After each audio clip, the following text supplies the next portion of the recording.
been a development on Dorgu, I'm hearing, Michael. Yeah, I think it's the ramp up now, Mike, because the answer is it simply has to. We do have an update, and it's from our colleagues at Sky in Italy. This afternoon, a meeting was held in Milan over the transfer of Dorgu, representatives from Lecce and Matt Hargreaves, the director of football negotiations at Manchester United. We're just getting this through. The outcome of that meeting is that United currently do not reach their offer more than 25.4 million plus 4.2 million in bonuses in their offer for the left back. Under those conditions, Lecce would prefer not to give him away now, keep him until June, or sell him now but keep him in the squad until the end of the season. That sounds to me like it could become a saga. So yeah, with add-ons, that's 35 million euros. And as we said earlier, if it's 40 million euros, suddenly then Lecce are listening. So, you know, the ball's in your court, Manchester United. Yeah. What do you make of what's going on with Amorim being so outspoken about his squad? Is he actually saying to the board, get these players out, get me some new ones in, and this is one of the ones I want? Yeah, I mean, his comments the other day about being the worst squad was maybe a bit harsh, in my opinion. What was he doing? Who was he talking to? Potentially, I think it was a message maybe to the board, maybe to the players a little bit. There's always, sometimes with coaches, there's always little hidden messages in what they're trying to get, and maybe trying to get a reaction out of the Man United players. So I don't think he did it in a malicious way. I think he was just more trying to get a reaction. But Dorgu definitely looks a player that would suit into his style, especially in the wing-back type role. He's very quick, he's very dynamic. So with Malaysia not getting any game time and players like that, so I think he could potentially be a good signing for him. Okay, we've done throughout the window. We're going to start with Manchester United.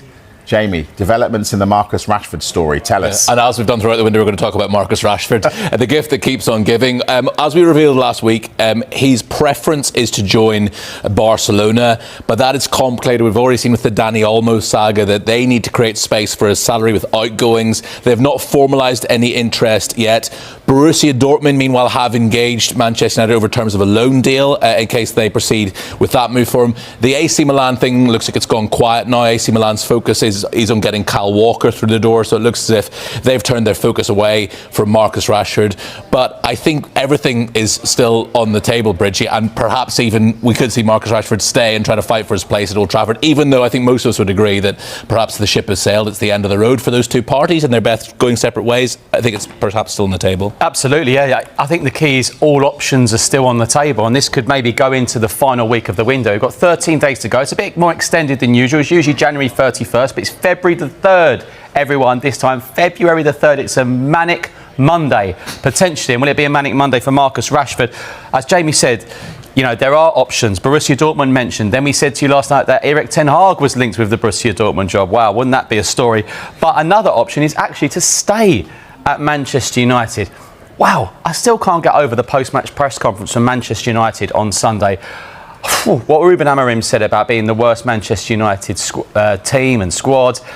Wow, we get it. You know, he does want to make changes. That's absolutely understandable. But I do wonder what the ones that started in that match and who featured, how they feel about it. I'll tell you, didn't feature in that match.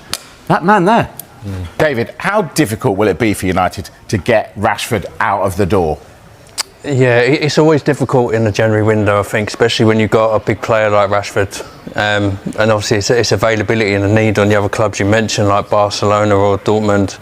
Obviously he's got big salary and expectations and stuff like that. So it's a shame for Marcus, because obviously he's a Man United icon, but I think it looks like the most sensible move for him to part ways if he can this window.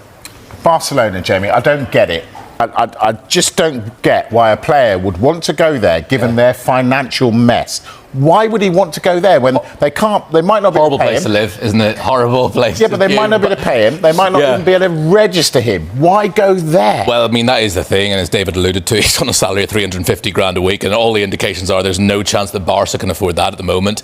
But I think it's a lifestyle choice, isn't it? And he's been at Old Trafford since he was a pup, and here's a chance to move to one of the greatest cities in Europe for one of the, if not the biggest club in Europe. Real Madrid fans wouldn't like me for saying that, but you know, imagine doing that at his age and just getting the chance to experience something different, experience La Liga and a city like Barcelona. I think that's the appeal for Marcus Rashford. But you're right, it all comes with that risk that it is a club that is not on the most even financial footing at the moment. Right, Alejandro Garnacho, Michael, is he going to be in the Premier League for the rest of the season? Yeah, really interesting one, this, because we know there was tentative interest from Chelsea over a week ago and didn't look likely at any point. But interest from clubs haven't gone away. And this time the club is Antonio Conte's Napoli, who are expected to accelerate their interest in Garnacho. With head coach, we know him very well, Antonio Conte, driving the deal. The initial approach was just shy of £40 million, which was knocked back.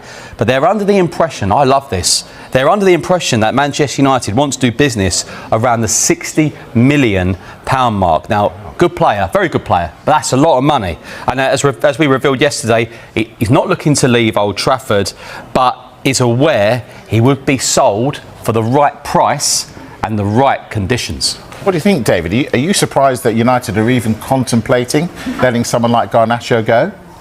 Yeah, for me, he's still very young. He's got loads of potential, and he looks like a sort of Almiron type player on the surface. Obviously, we never know what goes on behind closed doors, and he's got those qualities where he can play in his system, either down the sides as the wing backs or the number 10. But with Quara, who's just gone to PSG, he looks like he could be a potential replacement for that. But I think Man United are quite right. They're not going to let him go cheap. He's a fantastic player.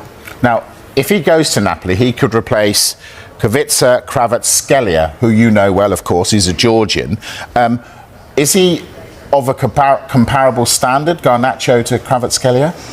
Yeah, similar. I mean, there's similar attacking qualities. They both like to dribble. Let's go 1v1. They can play on either side. Quara, as we call him in Georgia, can play up front as well. We would like to use him in the Georgian team, but I think he might do that with PSG. But I think Garnacho, in looking at Conte's system, more of a 4-3-3, he could be a good fit in there. Did I get his name right? That's why they call him Quara. You did, yeah. We say that for short. It's either Quara or Quincha. Oh, okay. Yeah. I might go with that. Yeah. Tell us about him. What was he like to coach? Yeah, he's a fantastic player. He's obvious standout talent. He's great on the ball. He's very direct. For Napoli, I think they play him on the wing. We play him up front. Be interesting to see where he plays at PSG. Looking at where they are, especially with Koulibaly going now to Juventus, they might play him in that false 9 position. But I think when we have him in camp for the training camps, he's what you call like a top character. So when we do the training camps for national teams, you have to be really precise with your work, because you only get 3-4 days to work with the players before your game, and we can't get him off a training pitch at the end of games. He's one of those where he's got that top mentality. He always wants to learn. He always wants to get better. He's got that drive and determination. So yeah, he's a phenomenal player, and he's a fantastic character as well. Mike, this is the domino effect we see every transfer window, isn't it? Koulibaly goes to Juventus, Kvaratskhelia goes to Paris Saint-Germain. Yeah. Now Napoli are trying to replace him, and the later you do it in January, the more difficult it gets, and the club that you're trying to buy a player from is like, oh, you're desperate, are you? Well, we might just ramp up the price a little bit more. Exactly. On that note, let's talk about incomings for Manchester United. Linked with Patrick Dorgu. How easy is it going to be for them to get him, though, Jamie? Well, we've just mentioned Napoli, and Napoli are trying to sign Patrick Dorgu, but they're prepared to sign him and then loan him back to Lecce for the rest of the season. So obviously, if you're in Lecce's shoes, that is obviously very tempting indeed. We understand Sky Italy are telling us that an agreement is close to being made between these two clubs, but if Manchester United were to offer around £34 million, €40 million, that could change the dynamic. So I think the ball very much in Manchester United's court. Yep, if you want him, stump up the cash. OK, so he could come in. United could show Anthony the door. Is that right, Michael? That is right, Mike. It's a move for Anthony to Real Betis on loan, close to completion. Now, I'm sure a lot of Manchester United fans watching us now will probably think that's best for all parties. But let's remember, 85 million, the whole package of that transfer from Ajax around the summer of 22. But these are the key figures here, Mike. A verbal agreement exists with no option or obligation included in the deal. Formal formalities are being sorted before he took a medical. Here's the key for me. His contract is up, yes, in 2027, but it does include a club-held option of a further year. Many of these deals, I'm not saying it's going to happen, but a lot of these deals, a player goes on loan but signs a deal with his club. Yeah. I'm not saying it's going to happen here, because this was a big transfer. Yeah. But like, for the price tag, one of the Premier League all-time flops, you have to say. It just has not worked out at all. Not at all. So on that note then, David, is it time for Anthony to move on? Yeah, I think so. I think he needs a fresh challenge. He hasn't had much game time. It hasn't probably worked out as what he would have liked at Man United. So I think a move away is probably the right move for him. From